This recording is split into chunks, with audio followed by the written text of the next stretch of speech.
"Don't get in the car." The shout tore through the quiet Monday morning outside the Hamilton and Co Tower. It was a raw, guttural cry of a father's agony. In an instant, everything seemed to stop. Executives in expensive suits froze mid-stride. Young employees glued to their phones looked up, a confused expression on their faces. Claire Hamilton, the formidable woman of the financial world, was stunned. Her hand, adorned with a sparkling diamond ring, was suspended in mid-air, mere inches from the door handle of her luxury car. Every eye was drawn to the man who had shattered the silence. He was wearing a faded work uniform, his worn safety boots caked with dirt.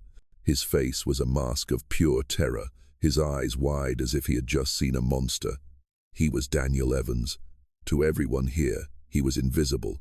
He quietly cleaned up their messes, wiping spilled coffee, sweeping away footprints, and silently collecting the shattered dreams discarded in the trash. But in that moment, the invisible man became the center of attention. And just a few seconds later, when everyone realized the terrifying reason behind the scream, no one, not even Claire Hamilton, could ever look at him the same way again. A few hours earlier, Daniel's world was a silent loop of responsibility and love. At 5 a.m., while the city was still asleep, the lights in his small apartment were already on. He tiptoed into his daughter Lily's room. The 8-year-old was fast asleep, her brown hair messy, clutching her worn-out stuffed rabbit missing one plastic eye. Daniel leaned down and kissed her forehead, feeling her fragile warmth and whispering a promise he made to himself every day. "I promise I will give you the life your mother always wanted, Lily. A life without these cramped walls, only dreams bigger than the sky." Daniel quietly left the room so he would not wake her. The kitchen was small but clean. He took 2 eggs from the fridge, a precious commodity he had to carefully budget for the entire week. He fried one for Lily, while he had a slice of toast with a little jam, saving the last bit of butter for his daughter. Daniel's love was not expressed through money, but through quiet sacrifices like this. Before leaving for work, he packed Lily's pink lunchbox. Inside were a sandwich, a few apple slices, and, of course, a small, carefully folded note. Today, he drew the 2 of them wearing astronaut helmets flying among the stars, with the words, "To my bravest little astronaut, I love you to the moon and back." Lily had a whole collection of these notes in an old shoebox under her bed. It was her treasure, proof of a love that was invisible yet powerful. Meanwhile, on the other side of the city, in a glass penthouse with a panoramic view of the metropolis, Claire Hamilton also began her day. Her world was completely different. There was no sound of a child or the smell of toast, only a cold, perfect, and orderly silence. A private chef had already prepared a smoothie. Her schedule was planned down to the minute on a large tablet. Claire was a living legend. She had turned her father's failing company into a billion-dollar empire before she was 40. She was sharp, decisive, and ruthless when necessary. But standing in front of the massive glass pane looking down at the street, she felt a profound emptiness. Success was like a high mountain, but at the summit, the air was thin and cold. Last night, her phone lit up with a call from Mom. She glanced at it for a second, then turned it off to review a critical financial report. She told herself she would call back later, but later never came. Her career was built on choices like this, and now it was her only companion. The Hamilton and Co Tower rose in the city center like a spear of glass and steel, a symbol of power and wealth. For the employees here, it was a battlefield to climb. But for Daniel, it was simply his workplace. He started his shift at 6:30 a.m., his job to erase the past, to make way for the future. He meticulously polished the marble floors in the lobby, where people in expensive suits glided by, their reflections shimmering in the polished stone. They passed him as if he did not exist, heads bowed over their phones, lost in their own worlds. He was there, doing his job, an essential part of the picture, yet the only one who was invisible. But Daniel saw everything. Years of doing this job had given him an extraordinary eye. He did not just see dirt, he saw fragmented lives. He saw a faint lipstick stain on a discarded cup where a woman had tried to hide her fatigue. He saw a crumpled paper with the words, "I can't do this anymore," and felt the desperation of the person who wrote it. He cleaned the restrooms and listened to the stifled sobs of a young employee who had just lost their job. He did not judge, he just quietly observed, and in his heart, he silently empathized with them all. The danger did not come out of nowhere. It had silently crept into this glass tower. A few days earlier, Claire had received a strange email. The subject line had only one word: warning. The content was even more unsettling. Those who sit on a throne of lies will fall. The price of betrayal is steep. Claire forwarded the email to security, but they dismissed it as an empty threat from a disgruntled employee. However, deep down, Claire knew exactly where the threat came from: Arthur Vance. The name echoed in her head like a death knell. Arthur Vance was not just a former executive. He had been the vice president, her father's right hand, and Claire's own mentor when she started her career.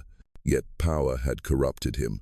2 years ago, after months of a quiet investigation, Claire herself had exposed the massive embezzlement scheme led by Vance. The scandal was shocking, and to protect the company, she was forced to personally fire and hand her old mentor over to the authorities. Vance was imprisoned but was released early for good behavior. The last words he spoke to Claire in court still haunted her. "You will pay for this betrayal, Claire. I will take everything you hold dear." At the time, everything you hold dear meant only the company to her. But now, as she thought about the threat in the email, a cold sense of unease crept into her. Was Vance targeting something else? Meanwhile, Daniel had also noticed unusual things. He noticed a strange man, not the usual driver. He had a chiseled face and cold eyes and had been lurking around the executive parking lot several times this week. One afternoon, while cleaning in the basement, Daniel accidentally saw him on the phone, speaking in a secretive tone. "Everything is ready. Monday. There will be no mistakes." When he saw Daniel, he quickly hung up and turned away. At the time, Daniel found it only slightly strange, but the image was etched in his mind like a shard of broken glass. The intuition of someone who had experienced loss told him that something was wrong. His small life had taught him how to listen to the silent warnings that the noisy world never heard. And then, that fateful morning arrived. Claire Hamilton emerged into the main lobby, her stride graceful and powerful. She was on her phone, her voice sharp and decisive. "No, I am not accepting that number. Either it's my offer, or there is no deal at all." She ended the call, her face cold, and walked toward the black sedan waiting at the curb. Daniel was sweeping leaves in the plaza, his mind on his daughter's math homework. But when he saw the car, an alarm bell went off.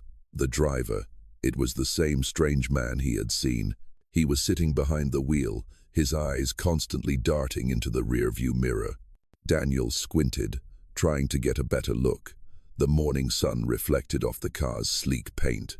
And then he saw it, a tiny detail, a thin black wire, dangling from underneath the car door. It did not look like any part of a luxury vehicle. It looked like something that had been hastily added. For a second, Daniel's world tilted. A fierce struggle erupted in his mind. "It's probably just trash. If I make a fuss, I'll be fired. Who is going to believe a janitor? What will happen to Lily if I lose my job?" A cold fear gripped him, freezing his feet to the ground. But then, another image appeared, more powerful than the fear. An image of Lily laughing, showing off her missing front tooth. The image of his late wife Sarah's gentle smile. He had promised to protect his daughter. If he was wrong, he would lose his job. But if he was right, and he did nothing, he could not live with that. He would never be able to look his daughter in the eye again. Love, a primal and unstoppable force, had triumphed over fear. It was no longer a rational decision. It was a father's instinct. He threw the broom to the ground with a dry clatter. He ran, his heavy safety boots pounding on the pavement, creating a hurried, out-of-place rhythm. And then his shout rang out, tearing through the air. "Don't get in the car." Claire stopped, her hand mere inches from the door handle. A look of annoyance was on her face. Who dared to shout at her like that? Security began moving toward Daniel, but at that moment, in the sudden silence, another sound rang out.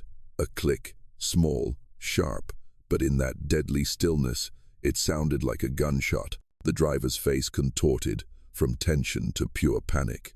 He floored the gas pedal, and the car shot away like a black arrow. The tires screeched on the asphalt, leaving a thin trail of smoke and a terrifying silence. Chows erupted. Security immediately formed a circle around Claire, pulling her back. One of them pulled out a walkie-talkie, his voice urgent. "Code red. Possible explosive device on the vehicle. The car is heading toward 5th Avenue. Daniel, breathless, pointed toward the car that had just disappeared, his voice desperate. "Under the car, there was a wire. I saw a wire." Minutes later, the news was confirmed over the police radio. The bomb squad had intercepted the car and confirmed an improvised explosive device had been attached to the underside of the vehicle, triggered by the door. The shout of an invisible janitor, a brave act born from a father's love, had saved the life of one of the world's most powerful women. The Hamilton and Co. Tower was in a state of chaos. Police were everywhere, and yellow tape was strung up. Daniel was not treated as an instant hero. After a few hours, the police investigation had a breakthrough. The driver was arrested trying to flee the city and quickly confessed to the mastermind, none other than Arthur Vance. But when Detective Miller revealed the identity of the person who had actually planted the bomb, both Claire and Daniel were stunned. It was Mark Johnson, the brother of Sarah Daniels' late wife. A complex story was gradually uncovered, and each link delved deep into both of their worlds. After Sarah passed away, Mark had repeatedly tried to gain custody of Lily, arguing that Daniel, on a meager janitor's salary, could not give the girl a good life. The court's decision in Daniel's favor had made Mark incredibly resentful. Mark Johnson used to be a manager at a Hamilton and Co. subsidiary. A year ago, during a restructuring to cut costs, which Claire herself had overseen, Mark's factory was shut down. Hundreds of workers lost their jobs, including him. The decision, on paper, was a smart business move, but for Claire at the time, they were just numbers on a spreadsheet, necessary losses. She never considered the real lives behind them. Losing his stable job had pushed Mark into a life of desperation. He lost his house, fell into debt, and his despair turned into hatred. That hatred was not only directed at Daniel, who had won the custody battle, but also ignited a new animosity aimed at the powerful woman who had indirectly ruined his life, Claire Hamilton. In prison, Arthur Vance had learned about Mark's story. Upon his release, Vance sought him out and found in Mark a perfect tool, a desperate man with a pre-existing hatred for both Daniel and, by extension, the system Claire represented. Vance had devised a perfect plan. He would provide the money and equipment for Mark to carry out the attack on Claire. In return, Vance promised to use his influence to help Mark get rid of Daniel and regain custody of Lily.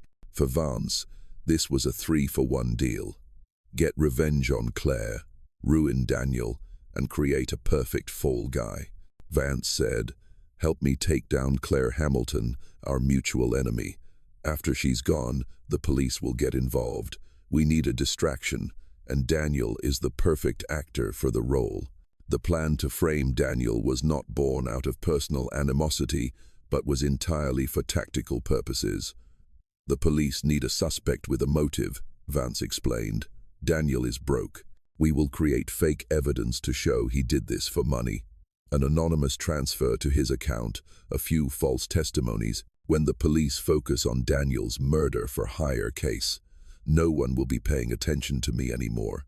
I will disappear. And your reward," Vance concluded, "is that when Daniel is arrested for a crime he can't deny, you will automatically get custody of Lily. You get what you want, and I get my freedom." To Vance, Ruining Daniel's life was not the goal, but merely a means to an end. Daniel was just a pawn who needed to be sacrificed to cover up the crime and ensure his revenge plot was successful. When Daniel heard this from Detective Miller, his world collapsed. Not only had he been betrayed by his own brother-in-law, but he was also horrified to realize that his life and his innocence were being used as a bargaining chip, a minor detail in a ruthless plot by a man he had never even met. Meanwhile, on the top floor, when Claire heard the whole story, she felt more than just relief at having survived. A heavy sense of guilt and responsibility washed over her. Her cold business decision, a stroke of a pen on paper, had inadvertently created a monster out of a man's desperation, and her enemy had used that very monster to come back and attack her. She realized her actions had real consequences, spreading like deadly ripples. This attack was not just aimed at her personally, it was a direct result of the very empire she had built. It was no longer someone else's problem, it was hers. And Daniel, the janitor who had saved her, was also an indirect victim of her past decisions. The connection between them was no longer just gratitude, but a debt of kindness and responsibility she felt she had to bear. "Susan," she said to her assistant over the intercom, her voice slightly shaky, "get me the personnel file for Daniel Evans, maintenance department." A few minutes later, she was reading his file. Married, wife passed away 2 years ago from cancer. Has an 8-year-old daughter named Lily. He had worked at the company for 5 years, never missed a day without a reason. A mix of respect and shame rose within her. This man, with his own heavy burdens, had saved her. The next day, after everything had calmed down, Claire made a decision. She did not summon Daniel to her office. She went down to the maintenance staff lounge herself in the basement. The room was small, smelling of bleach and cheap coffee. Daniel was sitting on a plastic chair, his head in his hands, his face exhausted. He had not slept all night, worrying about the investigation and Lily. Claire walked in. Everyone in the room fell silent. The CEO's presence here was as strange as the sun rising in the west. "Daniel," she said softly, "may I speak with you privately?" Daniel looked up, surprised. He nodded and followed her into the empty hallway. Claire began, then she stopped. The formal thanks and material rewards she had prepared in her mind suddenly felt hollow. She looked straight into his eyes, tired but holding a rare kindness. "I don't know what to say that would be enough. You saved my life. I only did what any father would do, ma'am," Daniel replied, his voice still a little awkward. He was not used to being the center of attention. "Don't call me ma'am. Please, call me Claire," she said. "Why did you do it, Daniel? You could have lost your job. You could have been in danger." Instead of answering, Daniel quietly took out his old phone. He unlocked the screen and showed her the wallpaper. It was a picture of a little girl smiling, her hair in 2 pigtails, missing a front tooth. She was sitting on his shoulders in a park. "This is Lily," he said, his voice softening at his daughter's name. "When I saw that car, I wasn't thinking about my job or myself. I was only thinking that if something happened to you somewhere, there's someone waiting for you to come home, just like Lily is waiting for me." That simple, heartfelt statement struck Claire at her weakest point, her loneliness. No one was waiting for her to come home. Her home was just an empty penthouse. Tears began to roll down her cheeks, the first in many years. That meeting changed Claire. It was like a pebble thrown into a still pond, creating ripples that spread outward. She began to see people she had never noticed before. The woman in the cafeteria, the elderly security guard, and of course, Daniel. A few weeks later, at a tense board meeting, Claire shocked everyone. After discussing profit margins, she stood up. "Gentlemen," she announced, her voice firm, "I want to inform you that we will be launching a new initiative. The Guardian Project will provide comprehensive support for employees who are single parents, including educational scholarships for their children and flexible career development opportunities. We will invest in our people." An older director cleared his throat. "Claire, this is not a charity. This will affect our bottom line. Profit is not everything. Mr. Henderson, Claire countered, her gaze sharp. Loyalty and a humane work environment are more valuable than any balance sheet, and sometimes one act of kindness can yield a greater return than any investment. She then looked toward the door, where Daniel was standing, his hand held by his little daughter, Lily. "And this idea," Claire said, her voice softening, "came from here. I would like to introduce you to our company's hero, Daniel Evans, and his wonderful daughter, Lily." The room was silent for a moment, then a wave of awkward applause began, growing louder. Daniel, embarrassed, could only nod. He felt a change. For the first time, he was no longer invisible in this tower. Life at Hamilton & Co. truly changed. The Guardian project was implemented quickly and effectively. Productivity soared, and employee loyalty reached unprecedented levels. But the biggest change took place in the personal lives of Claire, Daniel, and Lily. Claire began to spend time on things she had previously considered a waste. She often ate lunch in the employee lounge, sitting with Lily and coloring superhero pictures. She listened to the girls' imaginative stories and smiled genuinely. Daniel was appointed to a new position Claire herself had created, coordinator of the Guardian project. His job was to listen to and help people in situations similar to his. His keen observational skills and empathy became an invaluable asset. The relationship between Claire and Daniel also grew. They were no longer CEO and employee. They became friends. They talked about everything, and Claire realized that Daniel possessed a wisdom and inner strength that no university could ever teach. One Friday evening, Daniel received a call from Claire. She invited him and Lily to a charity gala. Daniel awkwardly declined, saying he did not have a suit, but Claire insisted she would take care of everything. The gala was a glamorous event, but Daniel and Lily still felt out of place. When it was Claire's turn to speak, she did not talk about fundraising numbers.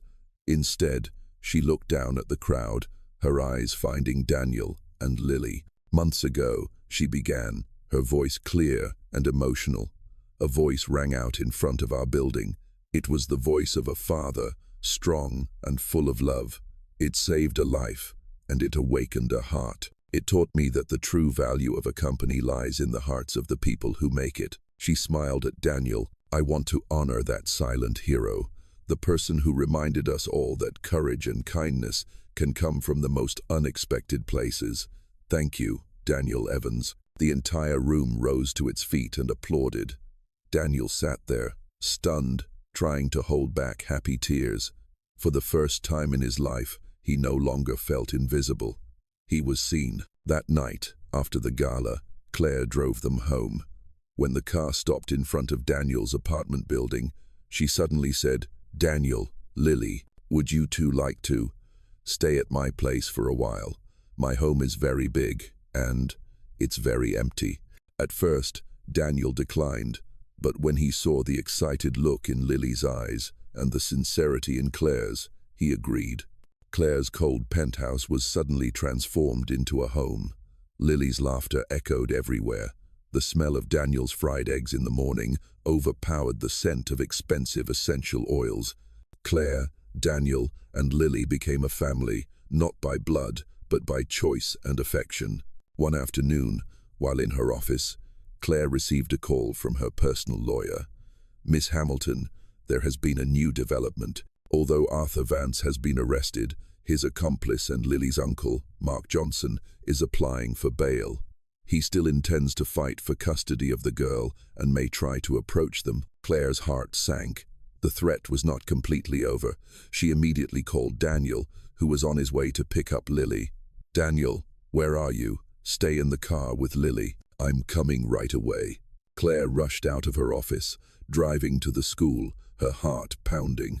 When she arrived, she saw Daniel and Lily in their old car, their faces worried. Not far away, a strange car was parked, and inside was Mark Johnson, staring at them. He had not dared to act yet, but his presence was a clear threat. Claire drove her car to block Daniel's, creating a shield. She got out of her car, her face cold and determined, her hand holding the phone as she called her security team. She said nothing to Mark, just looked directly at him with an uncompromising gaze. Claire's sudden and powerful appearance, along with the fact that she was clearly calling for backup, made Mark falter. He knew he could not confront someone like Claire Hamilton directly. After a moment of hesitation, he revved his engine and drove away. Daniel got out of his car, his face still tense. He looked at Claire, his heart filled with an emotion he could not name. "You did not have to do that." "Yes, I did," Claire said, turning back to look at him, her eyes gentle but also resolute. "I told you, protecting you and Lily is no longer your fight alone.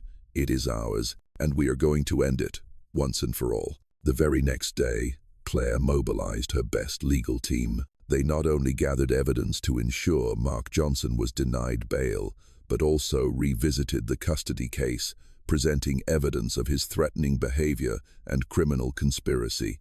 All of Mark's legal avenues were blocked. For the first time in 2 years, Daniel felt the weight on his shoulders truly lift.